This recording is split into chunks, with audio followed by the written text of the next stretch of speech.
Olá, sejam muito bem-vindos.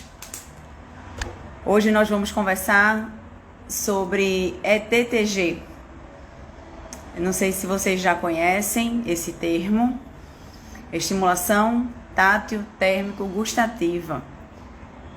É um termo um pouco estranho para quem talvez não trabalhe com a área de alimentação infantil, especialmente para quem não atende crianças atípicas.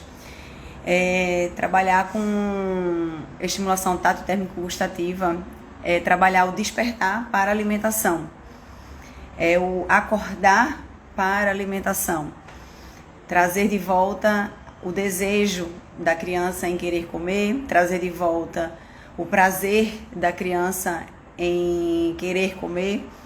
E isso faz toda uma diferença na qualidade de vida, o qual se quer propiciar para a sua criança, para o seu filho, principalmente se ele tiver alguma dificuldade motor oral, algum comprometimento neurológico, algum atraso de desenvolvimento neuropsicomotor, né? Alguma questão que atrapalhe realmente o processo alimentar. Se foi uma criança que foi entubada, se foi uma criança que usou sonda ou ainda usa sonda nasointeral, ou usou sonda orogástrica, traqueostomia, ou se simplesmente não usou nada, mas que realmente o processo de transição alimentar, de consistências alimentares, é um processo mais difícil por conta das habilidades motoras, né, dessas crianças ainda não estarem totalmente desenvolvidas. Cada uma na sua gravidade, cada uma com as suas dificuldades. Então eu vim hoje falar aqui com vocês sobre isso, sobre estimulação tátil térmico gustativa. E a gente vai conversar primeiramente falando sobre para que serve essa estimulação. Será que a estimulação tátil térmico gustativa são para todas as crianças especiais? Será que todas elas precisam passar pela estimulação tátil térmico gustativa? Ou não? Quando devemos também usar essa estimulação? Será que estamos utilizando esse recurso terapêutico? Porque a estimulação tátil térmico gustativa, ela não é a terapia. Ela é um recurso terapêutico. A terapia, ela vem primeiramente do planejamento clínico, do planejamento terapêutico, onde o terapeuta tem que ter um objetivo muito claro do que esperar do seu paciente. Não é receita de bolo, não podemos sair fazendo a estimulação tátil térmico gustativa igual, né, para todos os pacientes. Funcionou com o paciente X, ele é mais ou menos parecido, o caso dele é parecido com aquele outro paciente meu, então eu também vou fazer do mesmo jeito, porque funcionou para um, vai funcionar para outro. Aí o que é que acontece? Às vezes não dá certo com aquele outro e aí as terapeutas às vezes ficam meio aperreadas. As fonoaudiólogas às vezes se aperreiam, porque a gente tem que ter realmente um raciocínio muito clínico do que a gente espera de reação. Porque quando a gente fala de estimulação tátil térmico gustativa, a gente primeiro tem que pensar. Quando eu recebo um estímulo gustativo, um estímulo intraoral, seja ele com sabor, seja ele apenas mecânico, um brinquedo, seja ele apenas uma colher, o que for que entre dentro da minha boca, eu primeiro vou ter uma sensação. Vai ser despertada em mim uma sensação. Depois dessa sensação, vai ser despertado para mim uma percepção. Eu vou perceber, eu recebi o estímulo, eu senti que chegou alguma coisa em mim. Chegou. Depois eu vou ter a percepção. O que é que chegou?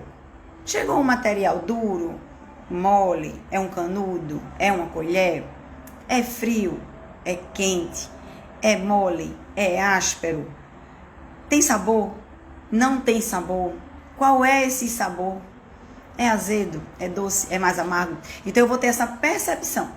A partir do momento que eu tenho uma percepção, eu passei pela sensação, cheguei na percepção, e aí eu vou ter o quê? A reação. E é através dessa reação, que é essa reação motora, onde eu vou poder executar a função do que fazer com aquele estímulo dentro da minha boca. Até para eu cuspir, até para eu negar, para eu me informar para quem está me ofertando aquele estímulo, de dizer eu não quero esse estímulo. esse estímulo não está prazeroso para mim, eu preciso sentir, eu preciso perceber e aí eu preciso reagir. E aí o que acontece quando nós estamos atendendo crianças atípicas? Nós pensamos o quê? Qual é a palavra que mais se fala no meio da reabilitação? Estimular. Seu filho tem que ser estimulado. Seu filho tem que ser estimulado o tempo todo. E aí se fala nisso, que tem que ser estimulado, e a gente perde um pouco a noção, o quanto que estamos estimulando, qual é o momento de parar o estímulo, para que dê tempo de o sistema nervoso central perceber aquele estímulo que você deu e que dê tempo também dele reagir diante do estímulo que você deu. Senão vai ficar tudo só na sensação. Sensação. E aí vai acontecer o quê? Vai ter a acomodação daquela sensação. Se a gente fica o tempo todo passando, se eu passar aqui uma esponjinha no meu braço, no começo eu vou ter uma sensação daquela esponja. Depois eu vou perceber se aquela esponja ela é lisa, ela é áspera, ela é grossa, ela é de fio de aço, ela é tipo um bombril, enfim, ela é uma esponjinha infantil. Como é essa esponja? Como é que ela é? Né? Que sensação ela está me passando? E aí depois desse tempo eu vou ter a minha reação. Mas se eu uso desse estímulo de forma muito repetitiva e acelerada, ao ponto de não permitir que meu cérebro perceba isso e dê tempo de reagir, eu vou ficar na sensação. E se eu ficar ali o tempo todo, passando aquela buchinha achando que eu estou estimulando, o que é que vai acontecer?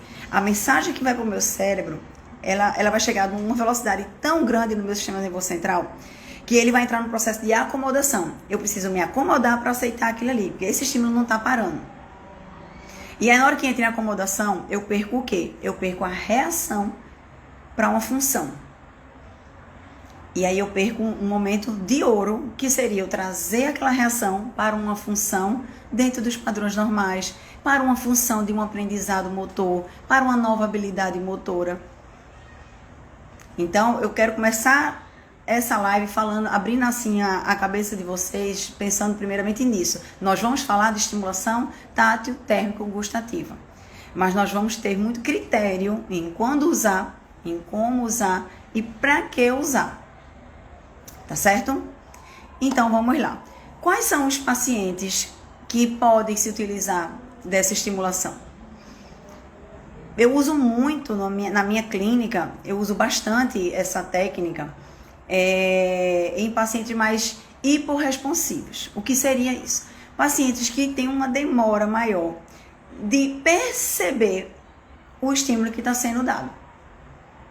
Por questões neurológicas mais graves, acometimentos cerebrais mais graves e por questões até medicamentosas. Muitos deles têm crises convulsivas. Muitos dos meus pacientes têm crises convulsivas. O fato deles terem crises convulsivas, eles são obrigados a tomarem medicações para essas crises convulsivas serem controladas. E essas medicações acabam, muitas vezes, inibindo um pouco a questão sensorial de recepção dos estímulos através dos mecanorreceptores, dos quimiorreceptores, que nós temos esses receptores sensoriais para receber os estímulos que vêm do meio externo. Só que as medicações, muitas delas, mascaram esses estímulos. Então, nesses casos, também é importante usar a estimulação tátil-térmico-gustativa para acordar, para que eu diga, opa, tá meio adormecido por aí, tá um pouquinho lento essa resposta, mas o estímulo que eu vou dar, eu vou clarear um pouco mais essa mensagem cerebral. Eu vou trazer um caminho mais fácil, como se eu estivesse tirando um pouco as pedras, sabe, do caminho, sabe, clareando, dando uma lanterna, como se fosse clareando o caminho que a minha via sensorial precisa ter para que chegue no sistema nervoso central e ele consiga mandar uma resposta de volta. Clareando esse caminho, a gente usa justamente os estímulos certos. E aí eu percebo na minha prática clínica, eu muitas vezes também uso a estimulação tátil-térmico-gustativa. Crianças, por exemplo, que estão muito secretivas. Elas até têm uma responsividade boa para o estímulo, mas chegam na sessão, por exemplo, elas estão mais secretivas, com rinite, com sinusite. com refluxo. Crianças que têm muito refluxo, a doença do refluxo gastroesofágico, elas acabam também perdendo muita questão sensorial intraoral por conta do refluxo, da acidez desse refluxo. Por causa, às vezes fica aquela borra na língua, sabe? Aquela borrinha branca de refluxo que sobe aquele leite e desce. Então isso acaba também mascarando o meu input sensorial. Como é que a minha mensagem de gustação, de o que está entrando, do utensílio que está sendo introduzido, vai chegar nessa língua se eu tenho uma camada de sebo, de mucosa, de secreção ali? Não chega. Não chega.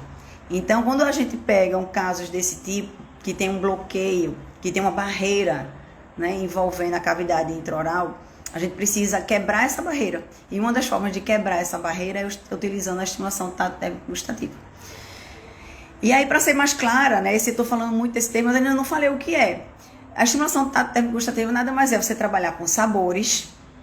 Pode ser o sabor azedo, o sabor mais ácido, o sabor mais salgado, o sabor mais adocicado. Eu posso trabalhar com questões térmicas, o quente, o frio. Essas questões térmicas podem ser trabalhadas através de utensílios. Eu posso utilizar uma colher de metal. Eu posso, na mesma dieta, usar uma colher de metal, ela mais fria, ela mais quente. Eu posso optar entre essas duas sensações que eu quero promover para o meu paciente. Questão tátil, estimulação tátil térmico-gustativa. O tátil, o que é o tátil? Que utensílio eu estou utilizando? É uma colher? É uma colher pesada? É uma colher leve? Ela é de silicone? Ela é de metal? Ela é dura? Ela é um canudo? Não é um canudo? O alimento foi colocado diretamente na boca, não teve utensílio. Então, o tátil é aquilo que eu vou perceber que chegou na minha boca. Tem a questão proprioceptiva. O que é que chegou? Né? O que é que chegou na minha boca? Chegou algo mole, que eu preciso somente fazer o movimento anteroposterior de língua contra o céu da boca para deglutir. Chegou algo mais duro, que eu preciso lateralizar, jogar para os meus dentes, fazer rotação de mandíbula, lateralização de língua, iniciar um processo mastigatório para triturar esse alimento e daí sim esse alimento ir para a linha média da minha língua e eu deglutir. Né? Qual é o tipo de alimento? Esse alimento ele é muito fino, ele é um líquido muito fino que eu já coloco na minha boca e já degluto. Então tudo isso são estimulações sensoriais intraorais. Quando eu vou trabalhar, por exemplo, com a criança que tem uma hiporresponsividade, eu tenho alguns casos bem interessantes de respostas muito boas, de alternância de estímulos dentro de uma mesma sessão. E como seria isso? Por exemplo, não sei se vocês já perceberam no filho de vocês. Vocês estão lá, começaram a dar comida para o seu filho. Começaram a dar comidinha para ele, naquela consistência que está adequada, que já está segura, que já foi avaliado pela fonoaudióloga, não tem risco de broncoaspirar, está tudo direitinho. E vocês vão dando aquela consistência, vai dando aquele alimento, e vocês percebem que às vezes na metade da comida, às vezes então até depois de 5 colheradas, 6 colheradas, o seu filho começa a não fazer o processo de deglutição, de organizar essa comida, de fazer a ejeção, jogar esse alimento para trás e deglutir com força. Você começa a perceber que ele não faz esse processo com tanta eficiência quanto no começo da dieta. Já aconteceu isso com vocês? Eu percebo isso muito, muito lá no consultório. Muito. A gente começa a dar o estímulo e aí ele entra no processo de acomodação. É isso que eu falo, entra na acomodação. Lembra quando eu falei lá no começo? Quando eu vou dando estímulo repetitivo dentro do mesmo estímulo, eu tenho uma grande chance de que meu sistema nervoso central entre num processo de acomodação, de aceitação, e tá tudo bem. Só que quando você pega uma criança que tem uma hiporresponsividade já dela, pela condição clínica dela, ou sob efeito de medicação, a chance dessa criança entrar nesse nível de acomodação e de até mesmo ser colocada ao risco de uma complicação respiratória nestes momentos é grande. É grande. Porque no momento que eu começo a perceber aquela comida, nas primeiras colheradas, eu estou fazendo uma proteção de via aérea bem eficaz, porque eu estou em alerta, eu estou ativa, então eu estou percebendo desde o começo a fase antecipatória oral, eu vi qual é a comida, eu percebi, teve a captação daquele alimento, eu processei a fase preparatória oral, a fase oral, deglutir. Então eu faço isso bem direitinho, porque eu estou em alerta. Na hora que eu vou me acomodando, eu já começo a receber aquela comida sem fazer uma captação tão correta. Aquela comida às vezes fica muito tempo dentro da minha cavidade intraoral. E aí, pela ação da própria gravidade, essa comida vai escorrendo para a faringe, escorrendo lá para trás. E escorre, e eu continuo respirando. E acontece o quê? Penetração laríngea e o risco de broncoaspirar. Então, muitas vezes, quando a gente pensa na clínica, às vezes pequenas mudanças, e você dá essa quebrada, sabe? Você, dá uma acordada no meio da dieta, ou algumas vezes ao longo da dieta, inclusive, não precisa nem só uma vez. Você acaba protegendo o seu filho de riscos de complicações pulmonares. Porque imagina só, eu tô lá com a minha dieta que chegou quentinha, né? Tô com a minha comidinha que tá quentinha. Ela tá numa temperatura mais esperta, como a gente chama. E aí eu começo a dar. A criança tá com fome, tá em alerta e recebeu uma dieta mais espertinha, né? Com uma temperatura mais acordada. E essa temperatura também vai caindo. Então, veja, vai caindo a temperatura e eu vou me saciando um pouquinho mais, que eu já recebi algumas colheradas. E aí eu entro o quê? No meu nível de conforto. Aí o que é que a gente tem que fazer aí? Muda a temperatura da comida de novo. Ou esquenta novamente, ou usa a colher numa aguinha quente para a colher de metal ficar mais quente para poder ela perceber novamente. Mas não é todas as colheradas. Eu não posso iniciar a dieta do meu filho, já usando a estimulação térmico-gustativa para esse fim do despertar. Se ela já começa desperta, eu não vou usar o estímulo para despertar, ela já está desperta. A estimulação térmico-gustativa nessa situação é a carta na manga. É aquela carta na manga, sabe? Que você fica lá quando você percebe que o desempenho está caindo. Mas, eita, está começando a cair. Eu não quero expor minha filha ao risco. E aí você começa a fazer a alternância de temperatura. Essa é uma estratégia muito boa. Eu estou falando isso que várias mães me perguntam: Paulo, o que é que eu faço? Que acontece isso? Minha filha, meu filho, no meio da comida não quer mais, desestimula, às vezes fica sonolento, às vezes até quer dormir no meio da dieta. E aí eu estou aqui para justamente passar um pouco desse método que eu utilizo, né? Eu já trabalho há 20 anos na área de neuropediatria e eu tenho percebido bons resultados fazendo esse tipo de estímulo. Uma outra dica muito boa para se usar é a alternância de sabores. Na mesma terapia, eu posso utilizar um sabor mais azedo e um sabor mais doce. Na mesma terapia e na mesma hora. Eu uso o doce, quando eu percebo que a criança ela tem uma resposta motora boa, está em alerta, percebendo o que tem que fazer, deglutindo, fazendo a deglutição com bom fechamento glótico. E aí depois, quando eu percebo que ela começa a cair o desempenho, eu entro com azedo.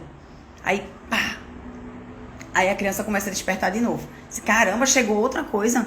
Aí o azedinho, acomodou. Na hora que acomoda, o que é que eu faço de novo? Volta pro doce de novo. E aí você vai alternando. É uma ginástica que você vai fazendo, se chama nervoso central. A gente não deixa ele se acomodar. Ou, o que é que pode acontecer também? Deixa eu dar um gole aqui.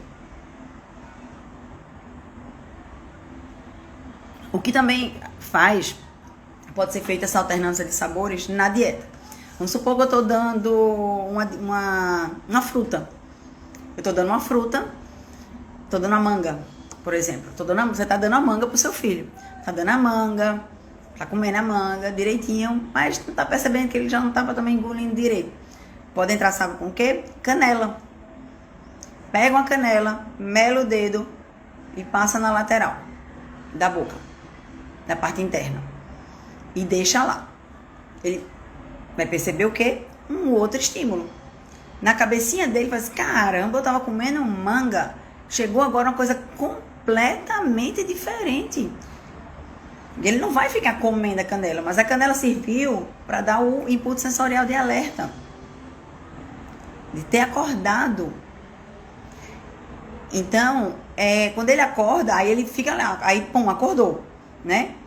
Aí toda aquela papila gustativa vai ser de novo, vai botar para trabalhar novamente, vai voltar a trabalhar novamente para ter a sensação do que entrou, a percepção do que aconteceu ali e o que? A reação. Aí vai voltar a ter o quê? Uma boa reação. A reação que a gente quis lá, igual ao começo, quando ele estava comendo o começo da fruta. E aí ele volta de novo a ter uma reação positiva. Aí a gente acomodou um pouquinho, volta para a manga de novo. Aí já vem o quê? O mais azedinho da manga, a fruta. E aí a gente pode fazer isso, vocês podem fazer isso no meio da dieta, sabe? No meio de um almoço, no meio de um lanche. E vai acordando, e vai acordando.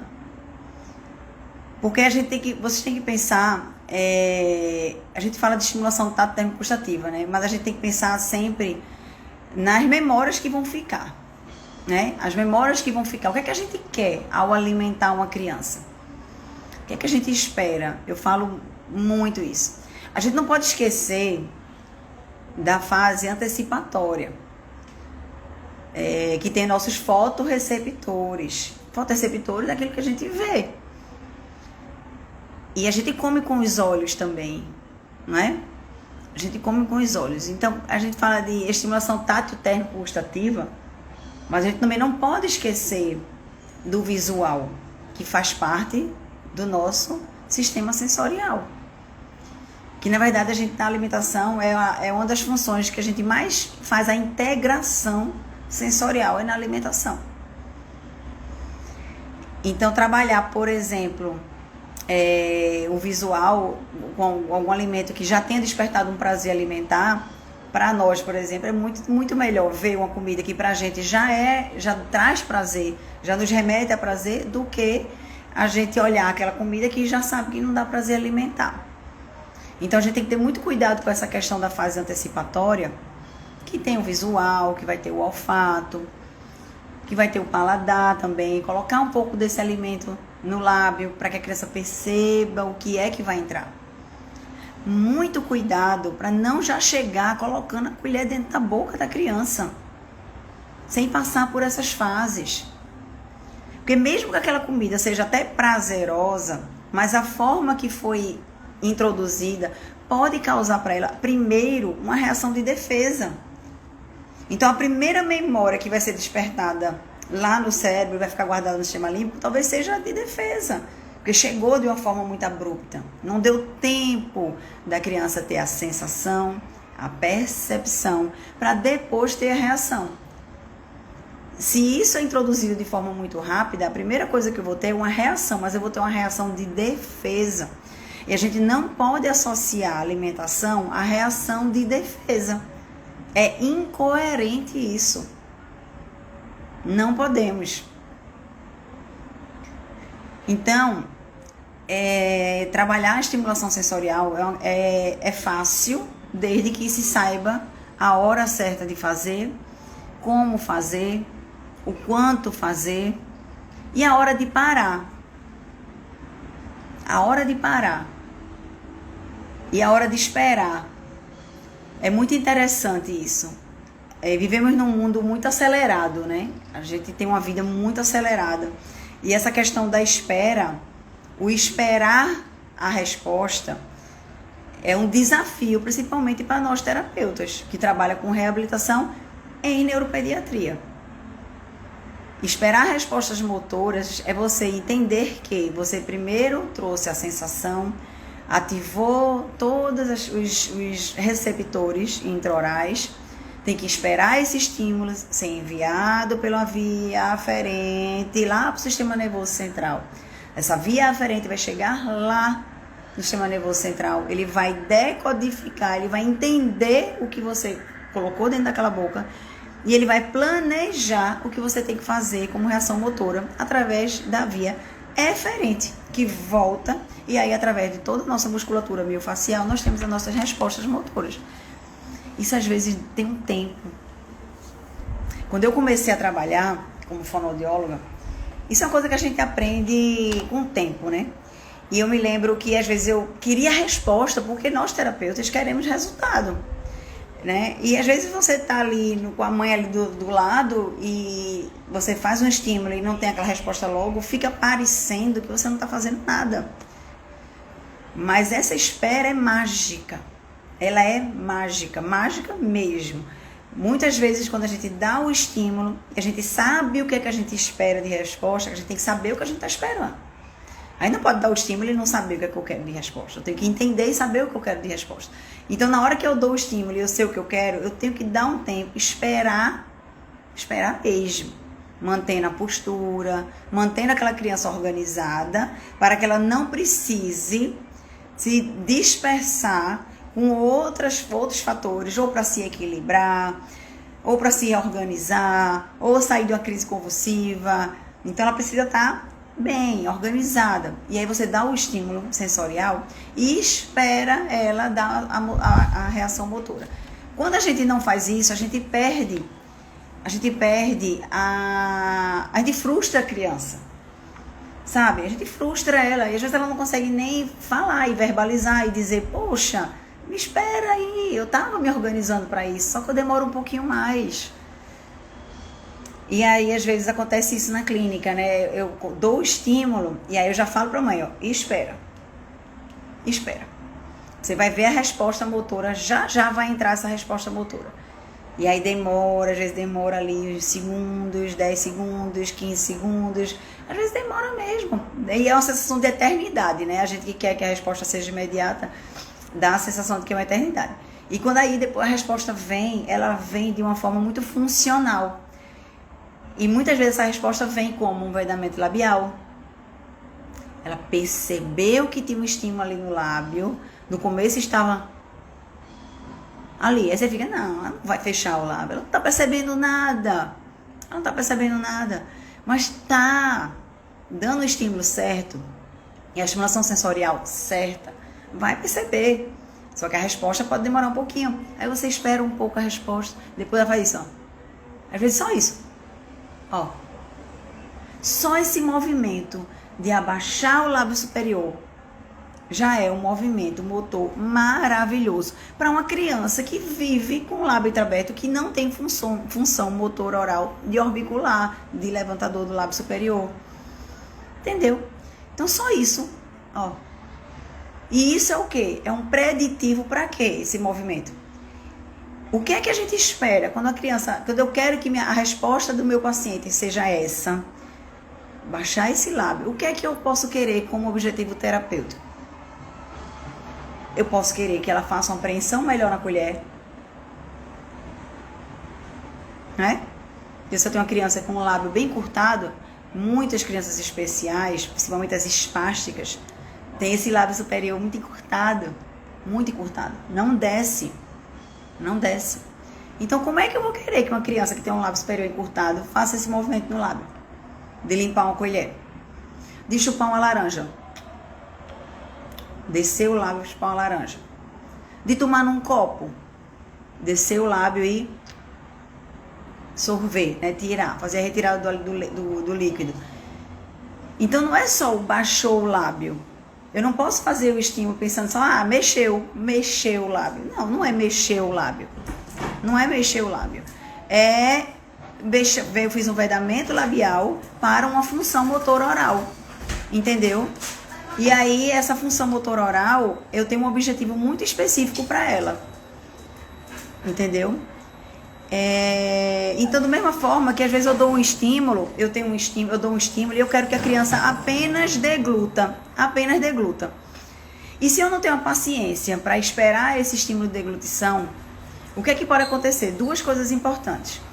Eu posso dar o estímulo, aí a criança não deglutiu, o estímulo não foi eficaz, não funcionou o estímulo não funcionou. E aí, eu acabo dando estímulo novamente. eu acabo ofertando novamente um alimento, eu acabo ofertando novamente um estímulo sensorial. E eu dou um acúmulo, eu aumento a produção de saliva por conta do estímulo sensorial, eu mudo essa quantidade de saliva. E aí o que vai acontecer? Se a criança está processando ainda, qual é o mecanismo que ela vai fazer para deglutir, se ela está processando e eu dou um outro estímulo sensorial, eu acabo atrapalhando todo esse mecanismo de deglutição.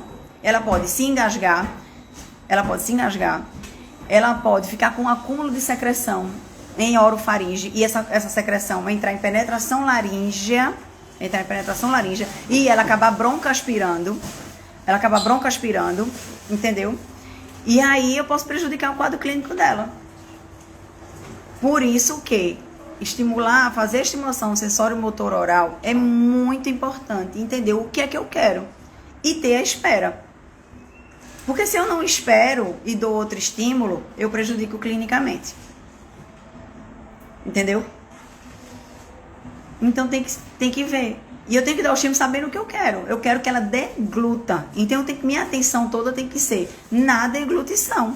Não é em outra coisa. Eu não quero pensar em outras coisas que ela vai fazer. Ela vai mexer a perna, ela vai mexer o braço, ela vai mexer... Não. Eu quero que ela degluta. É específico o que eu quero que ela tenha como resposta motora. É bem específico. E aí a gente vai trabalhar isso. O limite é o céu. O limite é o céu para a gama de estímulos que se pode dar, que se pode ter. E o ganho terapêutico é gigante. Gigante.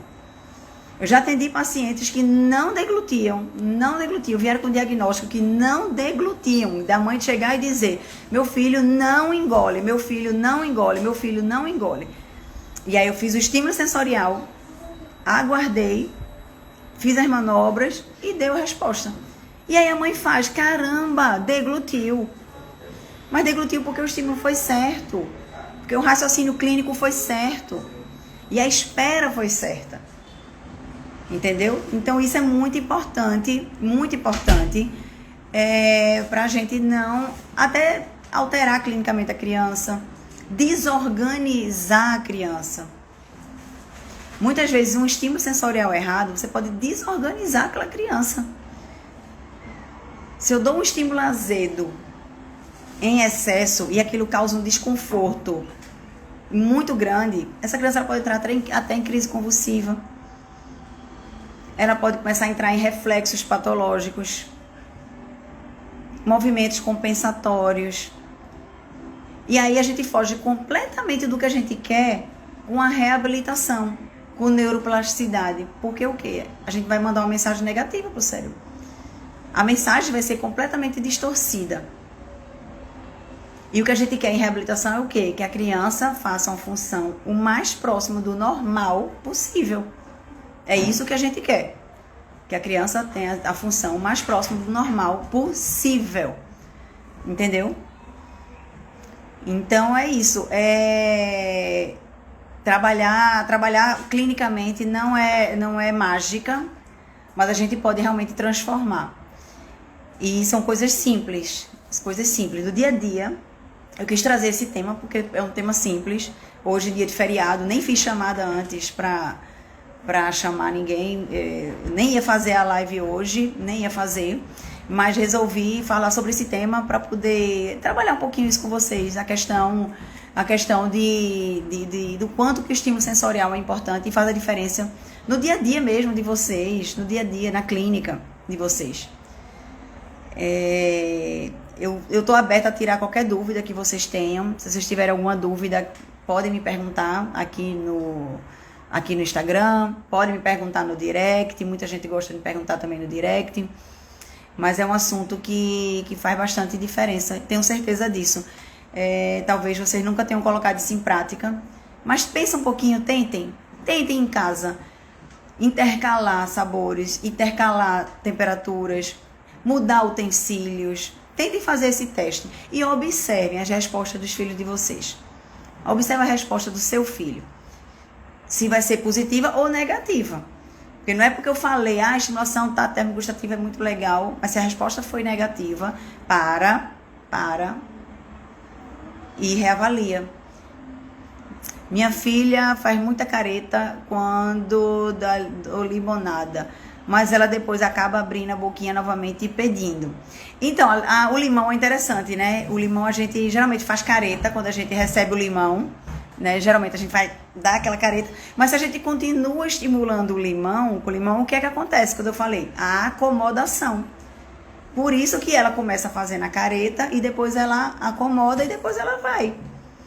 Aquele primeiro gole de suco, que às vezes a gente acha que não tá muito doce, né? Não tá muito, a fruta não tá muito adocicada, tá mais azeda. E aí dá aquele primeiro gole e fala, tá azedo. Calma, dê outro gole. Já fica gostoso. E aí aquele suco começa a ficar mais gostoso. A fruta, mesma coisa. Quando a gente vai provar, geralmente a gente também às vezes tem umas que a gente chega, né? A gente sente lá, até o morango mesmo. A gente sente aquele morango mais azedinho, depois começa a mastigar e acomoda. Mas aí se eu tô falando de crianças atípicas, essa acomodação é o que chega uma hora que a gente tem que mexer. Então se deu esse azedinho, acomodou e aceitou muito bem ao ponto de que a resposta motora começou a cair, tá na hora de entrar com outra coisa, outro estímulo. Um mais salgado, ou um estímulo mais adocicado, para que depois, para voltar pro azedo, vire o contraste de novo, entendeu? Tem que estar sempre pensando no contraste. É como se fosse A e B. Eu saio de A, vou para B, depois eu tenho que voltar para A de novo. Porque o B também vai acomodar. Então eu volto para A, vai acomodar, eu volto para B. Isso sim é uma riqueza terapêutica. Isso é uma riqueza terapêutica gigante. E aí com o tempo, o que é que vai acontecer? Com as habilidades motoras sendo desenvolvidas, né, com a criança começando a aprender mais, ter mais domínio das suas habilidades motoras, a quantidade de estímulos no meio das dietas, no meio das refeições, vai diminuindo. Porque a criança vai tendo mais habilidade, vai ficando mais em alerta, vai percebendo mais as comidas, e você vai precisando acordar menos. Não é para a vida toda que a gente fica fazendo isso, esse tipo de estratégia, não é. São bem estratégias pontuais nos momentos certos e no período certo. No período certo que deve ser oferecido. Que a intenção é desmamar. A intenção não é passar a vida fazendo isso, é desmamar. Mas aí, por exemplo, a criança não precisa usar, desmamou, mas tá mais gripada. Tem um final de semana com mais secreção, com mais sinusite, mais rinite. A gente perde o olfato. Na hora que a gente perde o olfato, a gente também perde um pouco o paladar. E aí, perdendo o paladar, talvez crie essa monotonia, esse desânimo na hora de comer. E muitas mães falam isso, meu filho tá gripadinho, nem tá querendo comer muito. Às vezes ele não quer comer muito porque a comida muda o gosto. Aquela comida que já não tinha tanta intensificação, não era tão intensa o sabor, já não era tão intensa, mas que pra ele tudo bem, que ele não tinha nenhum problema, não tava gripada nem nada. Na hora que ela começa que ela tá gripada, que ela baixa o nível de percepção, aquilo ali perde o gosto. Por isso quer dizer, a criança às vezes tá sem gosto a comida. E aí muda, bota umas ervas, usa um orégano, usa um pouquinho mais de alho, sabe? Bota uma pimentinha se der. Faz um molho com manjericão, molho de tomate mais com manjericão, entendeu? E aí ela vai perceber mais, ela vai dizer assim, caramba, eu tô percebendo mais o sabor. A comida voltou a estar gostosa, mas é porque o sensorial estava rebaixado e aí ela voltou a subir porque você deu o input sensorial para equilibrar novamente isso. Entendeu? É isso aí, é por aí. Alguma pergunta? Mas eu adoro falar sobre esse tema. É um tema muito interessante. É simples, mas é muito interessante. Eu gosto muito mesmo. Eu estou à disposição de vocês. Hoje foi mais rapidinho do que de costume. Eu estou à disposição de vocês. Qualquer dúvida sobre essa técnica terapêutica que eu uso, que eu utilizo há muitos anos. Se alguém quiser saber um pouco mais sobre isso, pode me procurar lá no direct. Eu aproveito agora esse momento para convidar vocês a irem lá no YouTube. O link está na minha bio lá do Instagram, aqui do Instagram. Vai lá na minha bio, tem lá o link do meu YouTube. Tem vários vídeos lá, vídeos bem legais.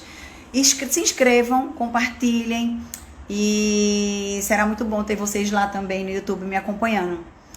Tá joia? Eu vou deixar essa live, vai ficar publicada também no feed do Instagram. E se vocês conhecerem alguma mãe que precisem também conhecer um pouco mais sobre esse assunto, começar a entender mais sobre esse universo de estimulação sensorial, é só compartilhar a live, o aviãozinho com elas, e aí elas vão assistir a hora que elas quiserem, quando elas quiserem, e eu vou ficar muito feliz. Fico por aqui, que Deus abençoe vocês, um beijo grande e até breve novamente, se Deus quiser.